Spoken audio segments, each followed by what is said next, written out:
the system to make Zillow work is extraordinary. Talk a little bit about that. Yeah, and you've sat in on a couple of these at some point. I mean, even just the scripting and the practicing that I spend with our newer agents to go over what their first phone call needs to sound like is probably more militaristic than it's intense. I am like correcting them down to the word. I am making them cry. I've almost made a couple of people cry, I think, because we have the understanding that yes, and I think this is one of the bigger misconceptions with Zillow is they feel like it just puts you on easy street and you're just in this Zillow cog.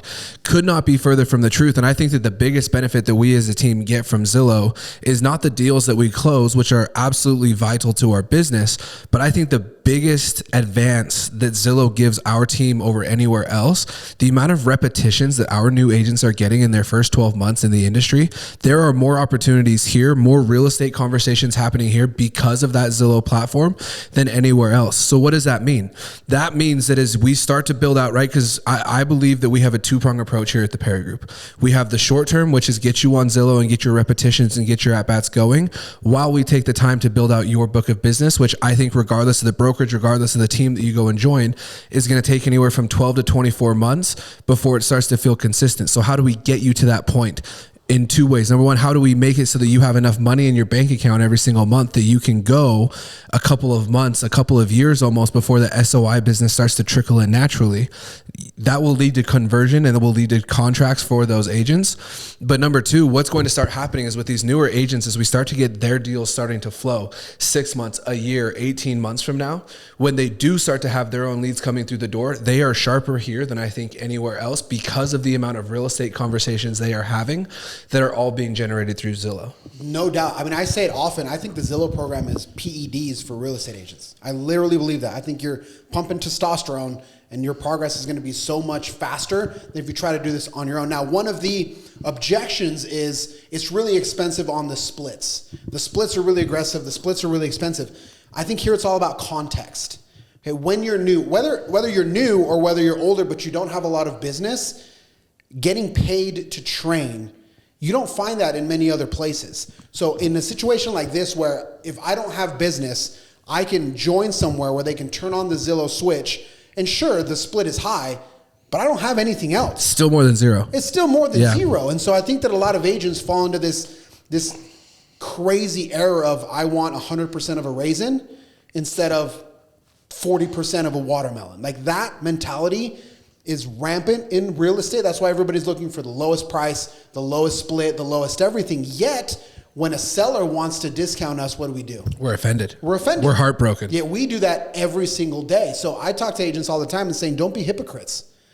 If you want a discount, if you don't want to pay for anything, if you don't want to share anything, then all right, run a discount shop like I did. Go to an equity, charge $4.99 a transaction. Perfect. And take everything that you get. There are those models out there. And don't be offended when a seller then says, hey, I'm only willing to pay 1%. And now you're upset. Now you're bad mouthing that seller. So I think part of it is the context of, is it an expensive program? Sure. But also the back end of, these are really expensive leads. Like it's not $8 a lead, $10 a lead. Like these are very, very expensive leads. So you have to have an entrepreneurial mindset of every business has costs. So what is the cost of the lead versus how much I can make versus the splits? All of that infrastructure agents don't understand. And I didn't understand it to a certain degree until I got here. Talk a little bit about that. Well, and I think that this is a super important piece of context for people to have as we start to get into this. Because to me, what people don't understand, and we talked about this a couple episodes ago with the long-term agreements, right? A long-term agreement removes the pressure from the team lead and from the team leadership. It removes it entirely because people are locked into a contract. These leads to me lock us in as a leadership team because the only way that this works is through high levels of conversion. If I was paying $5 a lead, $8 a lead through PPC or through one of these other many versions and forms out there, I would have no incentive to train my agents on conversion. I would have no need because I paid $8 a lead. Who cares if my conversion rate is 1%? That's still going to pencil. pencil. Here, if my agents are not converting north of 10% on all of these leads, my entire system breaks down. So what does that do? That puts the pressure back on leadership. And I think some of the people that we have in leadership that are in charge of running Zillow are some of the top agents in the state. You have Chris Girock, who's closed $16 million so far this year. Shout out to Chris, because none of this works without him. Chris has almost doubled our conversion over the course of the last 24 months since he's been in the position that he's in now. This only works though if leadership feels confident in their ability to turn agents into converters. And I think also, going back to context, agents getting over that idea that the brokerage is just trying to screw you over, right? Yeah, you saw the numbers that we presented last week. And I knew it a little bit, but until I saw them, that's when it's really eye-opening. So sometimes agents will say, okay, there's this $10,000 commission. It's 50-50 split. I get $5,000. The broker gets all $5,000 go to his pocket. That's not how this works. There are expenses. It's a business. There are things and people that need to get paid, just like any other company. And so I think trying to learn that context is what is really going to make it make sense. Now, talk a little bit about the skill set. So for agents that are out there and they say, okay, I don't have 6 figures a month. I have $1,000, I have $2,000. I can spend a little bit on these leads. Maybe I'm going to get 3, maybe I'm going to get 4. What do they need to do in order for it to pencil for them? Because it's really easy to say, oh, it pencils for them because they spend 6 figures a month. Of course, anything's going to pencil when you have a lot of money, but that's not necessarily the case. How can somebody with a smaller budget, maybe a small team that can spend $10,000, $15,000, how can they make it pencil? What do they need to focus on? So for us, where we put the majority of our emphasis when it comes to training, we spend a ton of time training on that very first phone call. To me, that very first phone call is going to set the tone. And where I think these paid lead sources differ from other lead sources is when it's a paid lead source like Zillow, they are calling you and saying, hey, Tony, can you go and show me this house today at 5:00? At that point, you are not trying to convince them that, hey, now is the time to buy. You need to be doing this. You need to be doing this. You need to be doing this. That's out the door. That's already decided at this point. That's an underrated point, though. I agree. Because that's as warm of a lead, that's as quality of a lead as you're going to get. This is the only lead that is just short of them saying, hey, send me the contract, jackass. So to me, that first phone call, what the sale is on a Zillow or any warm inbound lead is going to be is not, do you want to buy a house? It's going to be, do I want to work with you as an agent? And I think that's where so many people get it twisted, that when you are being reached out to by a warm lead, the sale is not, do you want to buy a house? It's, do I want you to represent me on this transaction? So when I think you look at it through that lens, all of a sudden the training starts to change a little bit. So for me, when I am focused on these first Zillow calls with these agents, I am trying to show them how to create more value in a 7-minute phone call than any other agent in the state. How are you going to show that you are really damn good at this in 7 minutes or less so that they want to use you and not anybody else in the state? And when you look at it through that lens, I think it helps for people to understand what some of the training and the skill adding needs to be looking like. And it all comes down to communication. If you are not a good communicator, it doesn't matter. It doesn't matter if you get a lead that says, hey, send me the contract, jackass. You might still fumble it at that point if you're a bad communicator. If you suck at this. It doesn't matter. Even if they say, oh, show up to closing, you might still fumble that. So I think agents, instead of complaining about Zillow, complaining about this, complaining about that, take a look in the mirror and see your actual skill set. Everybody says, oh, the leads are crap. The leads suck. Maybe a little bit, but maybe do the leads suck or do you suck? You suck. Yes. So in most cases, it's probably you. There's some skill gap there. So instead of complaining and jumping from lead source to lead source to lead source to lead source, there is no magic pill. Why are you not converting? How do these phone calls go? Do you have the first one and then you get ghosted? Well, why is that? What is your follow-up protocols? That's what's missing. And agents love crying in these Facebook forums how they're getting scammed by all these companies, when you have examples, whether it's TPG or others, that make it work.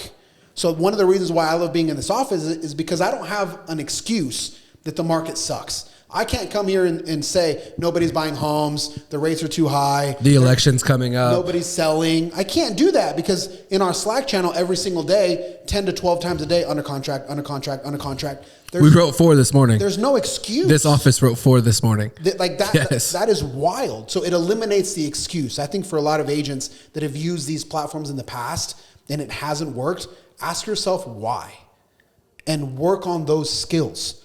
Do the scripting. I know Zillow has a ton of tutorials. How many of those have you watched, bro? How many hours a day or how many hours a week do you spend practicing screen? The answer is 0. That's why it doesn't work. It's not because the leads are shit. I think the other component too that people misunderstand, and I wish I had a whiteboard that I could draw this all up on, but if you look about where time is spent on a Zillow transaction versus a SOI generated transaction, they're flipped. And what I mean by that is Zillow, the amount of time that you are spending procuring that lead is zero. So where does that mean that the time needs to be put in? It needs to become what your systems look like. What are you doing for follow-up? What are you looking for in, as like we go back to the conversion conversation, what are you doing to convert that lead? That's where the time is going to be spent on a warm lead. It's flipped when it's a deal that you generate. You're going to spend a bunch of time on the front end, and then your conversion is going to be a little bit quicker, I think, because it's a deal that you generated. So if you look at where your time needs to be spent, since you're spending zero time on the front end of it, that amount of time is going to have to be put into the back end. If you look at it statistically speaking, the majority of these leads are going to close after 120 days. 120 days is where you start to see a lot of those leads start to actually transact. It's going to take you 4 months of showings, 4 months of showing property, 4 months of sending property, 4 months of working with these people through the pre-approval process to fix credit scores, to fix whatever exists in order for you to transact with them. So I think part of it too is agents underestimate the amount of time and they feel like it should just be an instantaneous thing.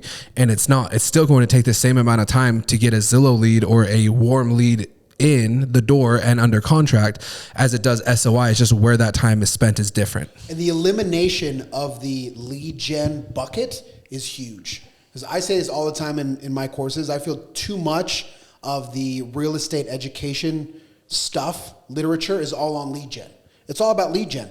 But what you just said, I think, is key, and I hadn't seen it in that light based on the wording that you used. If I can eliminate that lead gen portion that everybody struggles so much with, then all of the other skills, that's what actually gets you to transact. Because leads don't pay you. And often agents, I feel like, they feel like getting a lead is the win.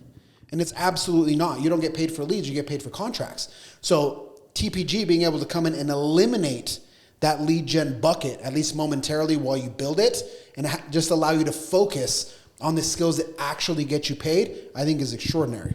Well, then how do you shortcut it when you do start to get your own leads in? Because I promise you, if you are having 1 to 4 real estate conversations every quarter, which if I had to guess is probably pretty damn close to the average based on the number of closings that I'm seeing come out of the state, what do you need to be doing in order to be better at those? You need more repetitions. Our agents in here are having 8 to 10 of those conversations every single month instead of 1 to 2 a month. So when you want to talk about 10xing and shortening and compressing that learning curve, this is, I think, the absolute best vehicle, so that when we do, and we are spending a ton of time on it in this office, when we do start to get your own leads through the door, how are you going to convert at a higher rate? It's by being sharp already before they walk in the door, not getting sharp as they start to come in the door. So let's pull back the curtain a little bit. You always say that you don't have secrets. So I'm going to make you put your money where your mouth is, my guy, for the next 6 minutes. First call for anybody out there that whatever lead source they're using, but they're getting a first call. What does that first call need to look like? What do I need to say? How do I need to say it? What's the structure? To that, you say what? So to me, there's 3 main components in this, right? The first is they are calling in, if it's a warm lead, they are calling to set an appointment. Your scripting on what the appointment conversation should sound like should be the exact same every single time.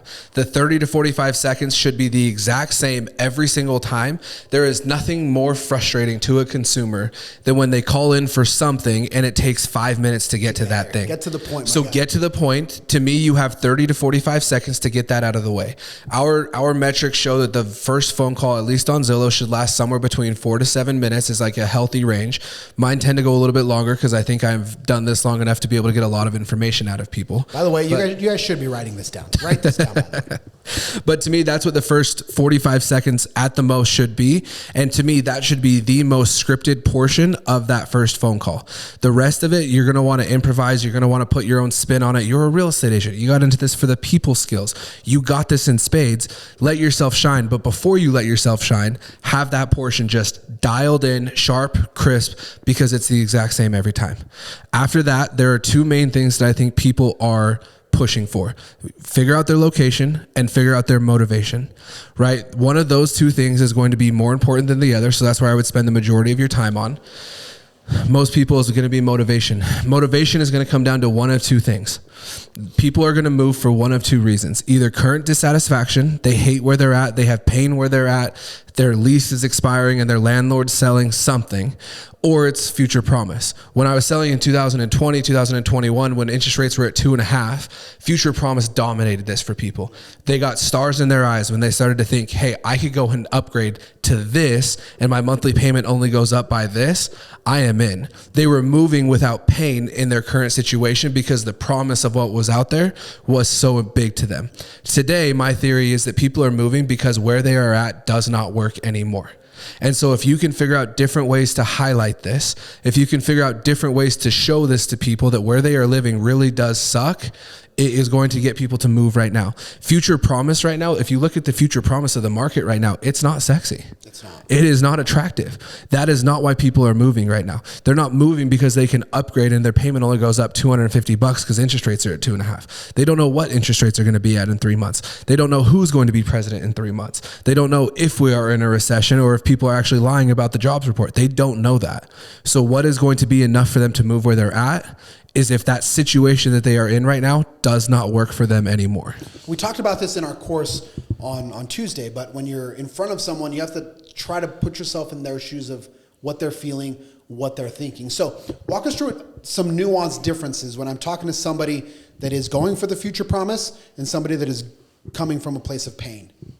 I think it has to do with what you're highlighting more than anything, right? What are you showing to people? What are you helping them to understand?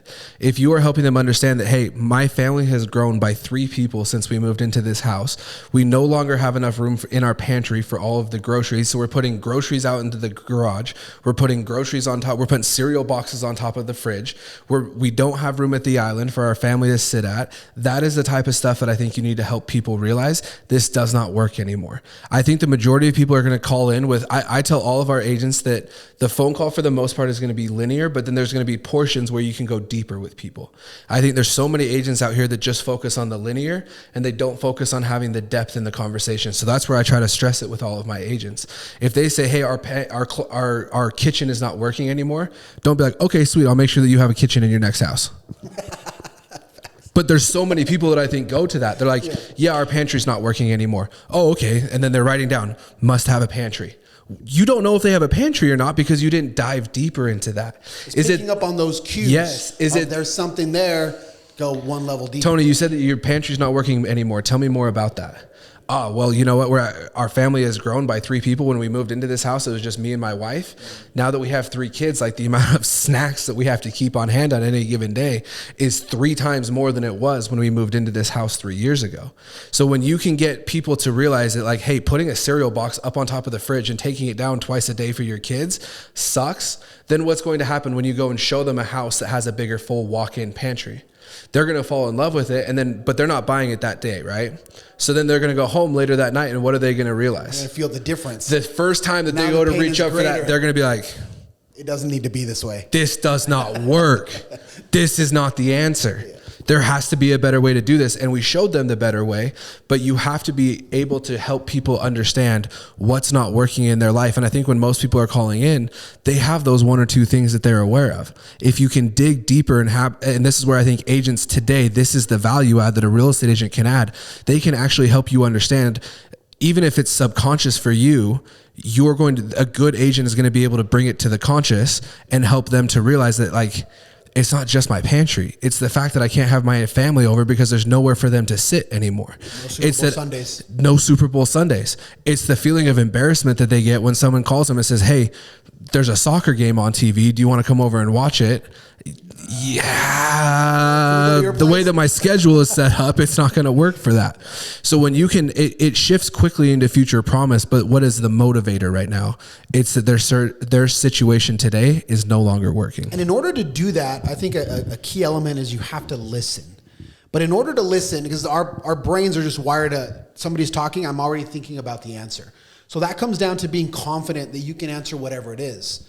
Whatever objection comes up, you can answer. That comes down to practice. So if you practice it, you're confident in that communication. It allows your brain to be silent, and you can actually listen to pick up on the pantry cue that maybe if you're just thinking about what's the next thing to say, you might not even pick up on that. Yeah, and I think where I am pushing my agents and making them cry more than normal is I always require that they summarize back to the consumer during these role plays what it was that they heard to a granular level. Not just say your pantry's not working anymore, your kitchen feels a little bit squishy, your master bedroom doesn't work anymore. It's, hey, you want 2 sinks in your master because you're sick of your wife's hairbrush in your sink every single morning.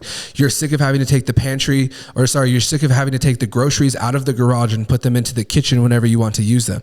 You're sick of not being able to invite your friends over to watch a Utah Jazz basketball game because there's only 4 spots on a couch and your family room won't accommodate any more than that. That has been the biggest sticking point, I think, for a lot of agents, because it requires not just listening, but the term that I use is active listening. You have to be able to repeat it back to them because you want that to be highlighted in their mind the next time that they go to reach for the cereal on top of the fridge. You want them to realize, like, this doesn't work anymore. And you have to be ultra specific in that approach. Otherwise, you just sound like every other agent out there that says, okay, you want a 4-bed, you want a 2.5 bath. I don't know why you want a 4-bed. I don't know why you want 2.5 bath. I don't know why you want a garage. Like, I want it to be so granular that the buyers are thinking, dude, if I haven't to scrape the windshield come 30 days from now to get the ice off of it, you see that? That's real emotion, though. That's real emotion. The worst. That's what gets people to move today, not the promise of something better. Yeah, just when I went from not having a garage to having a garage, my life changed. It was so nice here in Utah snow. I was chilling. It was good. My car wasn't a disaster all the time. Now, here's another interesting angle that I saw recently on these forums. You see the data, you see the conversion rates, you see all of that. Have your conversion rates tanked since this lawsuit where now you need ZTAs, BBAs, where now you need something in writing?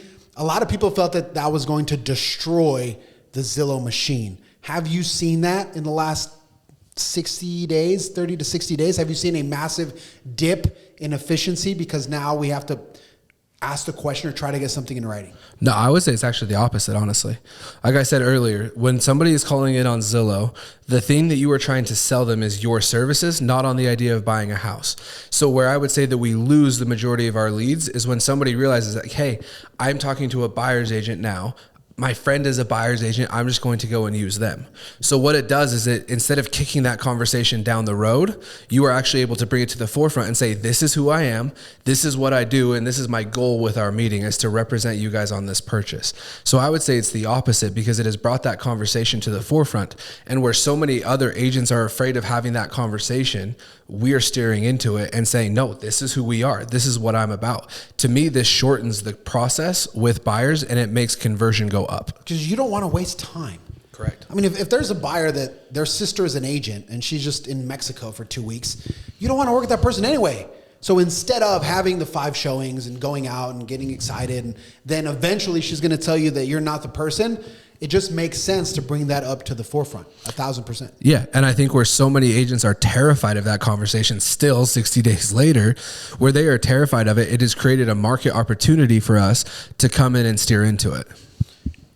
And I think the thing that we need to realize is that for those people, that conversation is going to happen regardless. We talk about this often, 10, 10, 40, 40. There's that 10% that they're not going to use you. Their brother-in-law is an agent, their dad's an agent, whatever. For some reason, they want to call Zillow and see the house. Awesome. But if you can know that, I just had this conversation with Sergio 3 days ago where that's the exact thing that happened. And he said, man, I'm so grateful I know this now, because this lady wanted to see 5 houses. It was quite a ways away. So I think that point is extraordinary. Let's close on this. One of the things that I find a lot of value in being on different teams, having my own agency, is a lot of brokerages will invest in their agents, and they'll bring speakers, they'll do an event, but very few teams spend money so that your phone rings. And to me, that's a big distinction. Are they paying money so that your phone rings, and when you pick up the phone, you have an opportunity? For me, that was one of the things that really stood out and why I think the opportunity is so valuable, because everybody talks about, yeah, we invest in our agents, we love our agents. Great, I'm sure you do. But do you write a check so that they can have a conversation with somebody else? I feel like very few teams do that. Yeah, I don't know why they don't. I don't. I think it goes back to what we said earlier. If my leads were $4 a piece, it would be a lot easier for me just to write it off and say, best of luck to you guys, start calling. We want the pressure. We want the focus to be on our leadership, turning our agents into converters. This entire system, this entire model of 150 agents, soon to be 200 agents, soon to be 250 agents, completely breaks down if our agents don't convert. So what does that mean that our trainings need to look like? They are focused. They are dialed in. They are sharp, because we need our agents to be the exact same. And would it be easier for us not to do that? Yeah, probably. But then we're not going to be the first team to sell 1,000 houses in the state. So as it says on the wall, from day one, our mission has been to offer life-changing opportunities to our agents. Everybody says that. My question is, do you put your money where your mouth is? And do you actually invest in the right things that can get your people opportunities? Any closing thoughts? No, that's perfect. That's it. It's a wrap. Goodbye.